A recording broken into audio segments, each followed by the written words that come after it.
Stein's law holds that if something cannot go on forever, it will stop. The late Herbert Stein made the observation about economic trends, but his axiom perfectly describes Joe Biden's shaky dance with political death. The president is trying to navigate a narrow path between two potential disasters. Each one could prove fatal to his tenure, but if the twain shall meet, he doesn't have a prayer. And it's a near certainty they will meet because the facts we already know are overwhelmingly stacked against him and more damaging information is coming soon. One track of his predicament stems from general public unhappiness with his performance. Averages of recent polls compiled by Real Clear Politics show him with an approval rating of a saggy 42%, and the number sinks to the mid-30s on his handling of the economy. He's taken to boasting of his policies as Beatonomics, which is an odd move given public sentiment about the results. By consistent margins of at least 3-1, voters say the nation is on the wrong track, and an astonishing 71% of respondents, including half of Democrats, said in a recent survey the 80-year-old Biden is too old to seek a second term. His doddering nature and frequent brain freezes compound the view he's way over the hill. The other track of the president's predicament is the gathering storm related to his son. The obvious fact that Hunter Biden is getting favored treatment from the father's Department of Justice has broken through the media's Praetorian Guard, and the public doesn't like the smell of it. Although Hunter has agreed to plead guilty to 2 tax violations and a gun charge later this month after a supposedly 5-year investigation, he'll likely avoid spending a day in prison. A sweetheart deal for a notorious family member would be political trouble for any president, but the Biden scandal is mushrooming now because of the sensational testimony of IRS whistleblowers. They allege justice officials obstructed efforts to seek more serious charges against Hunter, tipped off his lawyers to searches and interviews, and refused to let them probe whether Joe played a role in the family's multi-million-dollar schemes. The criminal tax investigation of Hunter Biden has been handled differently than any investigation I've ever been a part of for the past 14 years of my IRS service, said Gary Shapley, a supervisory special agent in the Criminal Investigation Unit. He added that decisions at every stage were benefiting the subject. Complicity with Hunter.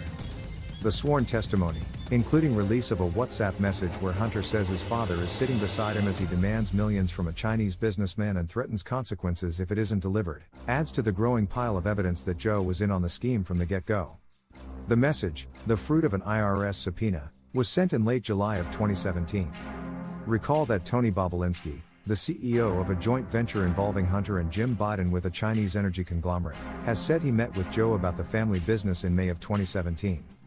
Although Joe was a private citizen then, Hunter, according to Bobulinski, claimed the Chinese partners owed his family $20 million for work done in 2015 and 2016, while Joe was vice president. Emails show the big guy was secretly slated to get 10% of the money. If he did, or if probers can show he got money from any of Hunter's deals, the final dot would be connected. Already, much of the public gets the emerging picture. With the whistleblowers' claims forcing Dems media outlets to cover the story, and with big tech no longer censoring anti-Biden stories as it did in 2020, more and more Americans see the pattern and most believe Joe Biden is corrupt. 2/3 of voters in one survey say Hunter got a sweetheart deal because of his father, and less than 1/3 of respondents in another survey said they believe the president is innocent of allegations regarding the foreign payments, which they believed were aimed at influencing American policy decisions. In plain English, a big majority is already convinced the president is a compromised commander-in-chief. With congressional Republicans just hitting their stride and uncovering the facts, more revelations, combined with Biden's age and poor job performance, increasingly make his campaign for 4 more years look like a pipe dream. Which raises the central question: how does Biden's tenure end? My answer echoes the dialogue over bankruptcy in Hemingway's The Sun Also Rises. How? One character asks another, "Did you go broke?" And the famous response is, 2 ways. Gradually, then suddenly. We have been in the gradual phase of Biden's downfall for some time, and now the sudden phase is approaching.